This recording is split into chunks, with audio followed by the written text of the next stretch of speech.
गई है। नमस्कार, एमएनएस न्यूज से मैं महिमा। आइए नजर डालते हैं पंजाब की मुख्य खबरों पर। Bharat Mukti Morcha national backward class fund पूरे देश में अलग अलग चरणों में आंदोलन। पहला चरण 6 मार्च 2026 को 725 जिलों में मेमोरेंडम। दूसरा चरण 13 मार्च 2026 को 725 जिलों में विरोध प्रदर्शन। तीसरा चरण 23 मार्च 2026 को 725 जिलों में रैलियां और प्रदर्शन। चौथा चरण 23 अप्रैल 2026 को भारत बंद। लीडरशिप में श्री वामन मेश्राम, नेशनल प्रेसिडेंट भारत मुक्ति मोर्चा नई दिल्ली। को लीडरशिप माननीय चौधरी विकास पटेल। पूरे देश में अलग अलग चरणों में आंदोलन के मुद्दे। पहला, यूनियन कैबिनेट के जाति आधारित ओबीसी जनगणना कराने के लिए फैसले के बावजूद जनगणना नोटिफिकेशन में ओबीसी जाति का कॉलम शामिल नहीं किया गया है। घोषणा के बाद भी ओबीसी के लिए जाति कॉलम शामिल न करना ओबीसी के साथ धोखा है। इसलिए इस साल से शुरू होने वाली नेशनल सेंसस में ओबीसी और जाति के कॉलम को बढ़ाया जाना चाहिए। यह हैरानी की बात है कि हमारे देश की आजादी के लगभग 78 साल और भारतीय संविधान के लागू होने के 75 साल बाद भी देश में पिछड़े वर्गों को अभी भी न्याय नहीं मिल रहा है।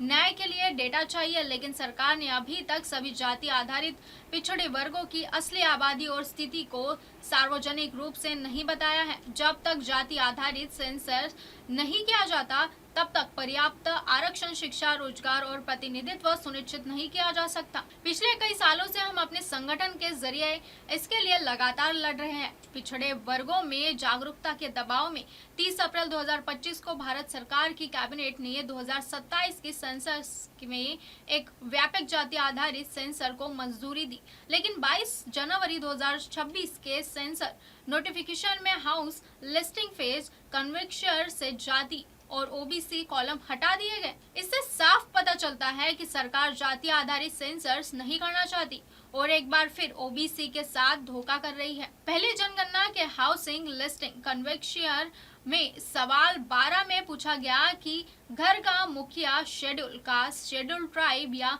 अन्य में से है या नहीं। इसका मतलब है कि पहले की तरह ओबीसीएस को फिर से अन्य के तौर पर गिना जा रहा है। इसका मतलब है कि सरकार ने ओबीसीएस की जनगणना और सभी जातियों की जाति आधारित जनगणना करने से मना कर दिया है, क्योंकि हाउसिंग लिस्टिंग के पहले फेज में पूछे जा रहे 33 सवालों में ओबीसीएस और अन्य जातियों का डेटा नहीं मिलेगा, तो ओबीसीएस और अन्य जातियों की स्थिति कैसे साफ होगी। और अगर अगले फेज में सिर्फ न्यूमेरिकल डेटा इकट्ठा भी किया जाता है तो ओबीसीएस के साथ सही बर्ताव नहीं होगा। यह सिर्फ एक एडमिनिस्ट्रेटिव गड़बड़ी नहीं है, बल्कि सरकार की ओबीसी विरोध सोच का सबूत है, जिसकी वजह से वह डेमोक्रेटिक जवाबदेही से बच गई है। जनगणना की जिम्मेदारी officer of the registrar general and sensor commissioner of India की है, जो मिनिस्ट्री ऑफ होम अफेयर्स के तहत काम करता है। इसलिए नोटिफिकेशन और कैबिनेट के फैसले के बीच यह अंतर संविधान के आर्टिकल 340 और आर्टिकल 15(4) को बेअसर करने की सरकार की साजिश का सीधा सबूत है। इसलिए इसके विरोध में पूरे देश में चरणबद्ध आंदोलन और भारत बंद का आयोजन किया जा रहा है। साडा मंग पत्र जिहड़ा आ वो पूरे देश व्यापी मंग पत्र है। बहुजन मुक्ति पार्टी, राष्ट्रीय मोर्चा ਅਤੇ ਵਾਮ ਸੇਫ ਦੇ ਮਾਧਿਅਮ ਤੋਂ ਜਿਹੜਾ ਅਸੀਂ ਉਹ ਸਰਕਾਰਾਂ ਨੂੰ 725 ਜ਼ਿਲ੍ਹਿਆਂ ਦੇ ਵਿੱਚ ਮੰਗ ਪੱਤਰ ਦੇ ਰਹੇ ਹਾਂ। ਇਹ ਮੰਗ ਪੱਤਰ ਜਿਹੜੇ ਆ ਸਾਡੇ ਉਹ ਸਰਵ ਵਿਆਪਕ ਮੰਗਾਂ ਦੇ ਲਈ ਹੈ ਕਿ ਜਿਹੜਾ ਦੇਸ਼ ਦਾ ਕਾਨੂੰਨ ਹੈ ਉਹ ਸਾਰਿਆਂ ਲਈ ਬਰਾਬਰ ਹੋਣਾ ਚਾਹੀਦਾ ਹੈ। ਦੇਸ਼ ਦੇ ਜਿਹੜੀ ਹਿੱਸੇਦਾਰੀ ਆ ਉਹ ਵੀ ਸਾਰਿਆਂ ਨੂੰ ਬਰਾਬਰ ਵੰਡ ਕੇ ਉਹਨਾਂ ਦੀ ਵਸੋਂ ਦੇ ਮੁਤਾਬਕ ਮਿਲਣੀ ਚਾਹੀਦੀ ਹੈ। ਤੇ ਜਿਹੜਾ ਦੇਸ਼ ਦੇ ਵਿੱਚ ਜਾਤੀ ਗਣਨਾ ਆ ਉਹਦੇ ਆਧਾਰ ਦੇ ਉੱਤੇ ਸਰਕਾਰ ਜਾਤੀ ਗਣਨਾ ਕਰਾ ਕੇ ਤੇ ਜਿੰਨੀ ਕਿਸੇ ਦੀ ਹਿੱਸੇਦਾਰੀ ਬਣਦੀ ਆ ਉਹ ਸਾਰਿਆਂ ਨੂੰ ਬਰਾਬਰ ਹਿੱਸਾ ਦੇਵੇ ਜੋ ਵੀ ਦੇਸ਼ ਦੇ, ਕਿਉਂਕਿ ਸਾਰੇ ਨਾਗਰਿਕ ਬਰਾਬਰ ਨੇ। ਤੇ ਇਹ ਜਿਹੜਾ ਈਟੀ ਟੈਸਟ ਜਿਹੜਾ ਉਹ ਟੈਸਟ ਹੈ ਉਹ ਜਿਹੜੇ ਗਵਰਨਮੈਂਟ ਦੇ ਟੀਚਰ ਹੈ ਉਹ ਬਹੁਤ ਦੇਰ ਤੋਂ ਜੌਬ ਕਰ ਰਹੇ ਆ। ਹੁਣ ਤਾਂ ਉਹਨਾਂ ਦੀ ਉਮਰ ਰਿਟਾਇਰਮੈਂਟ ਤੇ ਵੀ ਹੋਈ ਹੈ ਤੇ ਉਹਨਾਂ ਤੋਂ ਜਿਹੜਾ ਆ ਅਸੀਂ ਚਾਹੁੰਦੇ ਆ ਕਿ ਉਹਨਾਂ ਤੋਂ ਟੈਸਟ ਕਰਾਉਣਾ ਜਿਹੜਾ ਆ ਉਹ ਕੋਈ ਸ਼ੋਭਾ ਨਹੀਂ ਦਿੰਦਾ ਸਰਕਾਰਾਂ ਨੂੰ। ਉਹਨਾਂ ਦਾ ਤਾਂ ਐਕਸਪੀਰੀਅੰਸ ਹੀ ਇੰਨਾ ਹੋ ਗਿਆ ਤੇ ਇਸ ਕਰਕੇ ਉਹ ਨਹੀਂ ਹੋਣਾ ਚਾਹੀਦਾ।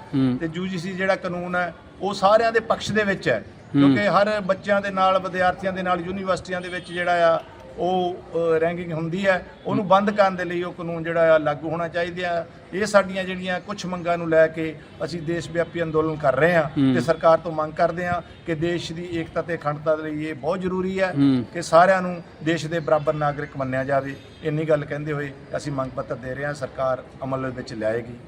ਜੈ ਭੀਮ, ਜੈ ਭਾਰਤ। ਜੈ ਭਾਰਤ। ਸਰ, ਅੱਜ ਭਾਰਤ ਮੁਕਤੀ ਮੋਰਚਾ ਔਰ ਰਾਸ਼ਟਰੀ ਪਿਛੜਾ ਵਰਗ ਮੋਰਚਾ ਦੇ ਵੱਲੋਂ ਜਿਹੜਾ ਸਾਡਾ ਦੂਸਰੇ ਚਰਨ ਦਾ ਪ੍ਰੋਗਰਾਮ ਸੀਗਾ, ਉਹਦੇ ਵਾਸਤੇ ਅਸੀਂ ਹਰ ਵਾਰ ਡੀਸੀ ਆਫਿਸ ਜਲੰਧਰ ਆਉਂਦੇ ਹਾਂ ਔਰ ਅਕਸਰ ਕਿਹਾ ਜਾਂਦਾ ਕਿ ਡੀਸੀ ਮੀਟਿੰਗ 'ਚ ਹੈ ਜਾਂ ਬਾਹਰ ਗਏ ਹੋਏ। ਡੀਸੀ ਸ਼ਾਇਦ ਲੱਗ ਰਿਹਾ ਹੈ ਕਿ SCBC ਨਾਲ ਕੁਝ ਧੱਕਾ ਕਰ ਰਿਹਾ।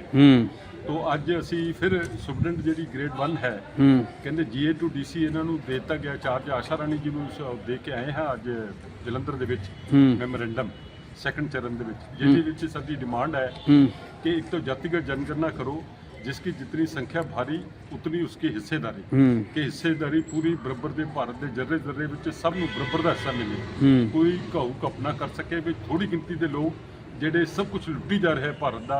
ਅਸੀਂ ਚਾਹੁੰਦੇ ਕਿ ਜਾਤੀਗਤ ਜਨਗਣਨਾ ਹੋਵੇ ਜਿਹੜਾ ਬਰਾਬਰ ਦਾ ਹਿੱਸਾ ਮਿਲੇ।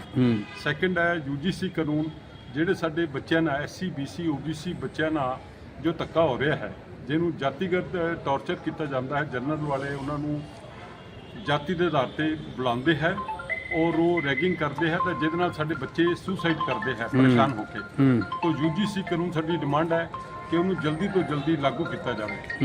ਥਰਡ ਹੈ ਕਿ ਜਿਹੜਾ ਟੈਟ ਐਗਜ਼ਾਮ ਦੇ ਲਈ ਕਿਹਾ ਜਾ ਰਿਹਾ 2010 ਤੋਂ ਜਿਹੜੇ ਬੱਚੇ SC BC OBC ਜੌਬ ਦੇ ਵਿੱਚ ਹੈ ਉਹਨਾਂ ਤੇ ਵੀ ਤਲਵਾਰ ਲਟਕਾਤੀ ਹੈ ਗਵਰਨਮੈਂਟ ਆਫ ਇੰਡੀਆ ਨੇ ਕਿ ਟੈਟ ਦਾ ਐਗਜ਼ਾਮ ਜਿਹੜਾ ਹੈ ਜ਼ਰੂਰ ਪਾਸ ਕਰੋ। ਅੱਜ 15 ਸਾਲ 16 ਸਾਲ ਹੋ ਗਏ ਲਗਾਤਾਰ ਪੜ੍ਹਾ ਰਹੇ, ਕਈ ਬੱਚੇ ਕੁਆਲੀਫਾਈਡ ਹੋ ਕੇ ਡਾਕਟਰ ਤੇ ਇੰਜੀਨੀਅਰ ਬਣ ਗਏ ਹੈ, ਤਾਂ ਉਹਨਾਂ ਨੂੰ ਫਿਰ ਦੁਬਾਰਾ ਤੋਂ ਐਗਜ਼ਾਮ ਦੇ ਲਈ ਪ੍ਰੈਸ਼ਰਾਈਜ਼ ਕੀਤਾ ਜਾ ਰਿਹਾ ਹੈ ਜਾਂ ਉਹਨਾਂ ਦੀ ਸਰਵਿਸ ਨੂੰ ਰੈਗੂਲਰ ਕਰਨੇ ਤੋਂ ਇਨਕਾਰ ਕੀਤਾ ਜਾ ਰਿਹਾ ਹੈ। ਸਾਡੀ ਡਿਮਾਂਡ ਹੈ ਕਿ ਜਿਹੜੇ ਪਹਿਲਾਂ ਤੋਂ ਬੱਚੇ ਪੜ੍ਹਾ ਰਹੇ ਹੈ 15 ਸਾਲ ਤੋਂ 16 ਸਾਲ ਤੋਂ, ਉਹਨਾਂ ਦੇ ਉੱਤੇ ਟੈਟ ਦਾ ਇਹ ਜਿਹੜੀ ਕੰਡੀਸ਼ਨ ਹੈ ਹਟਾ ਦੇਣੀ ਚਾਹੀਦੀ ਹੈ।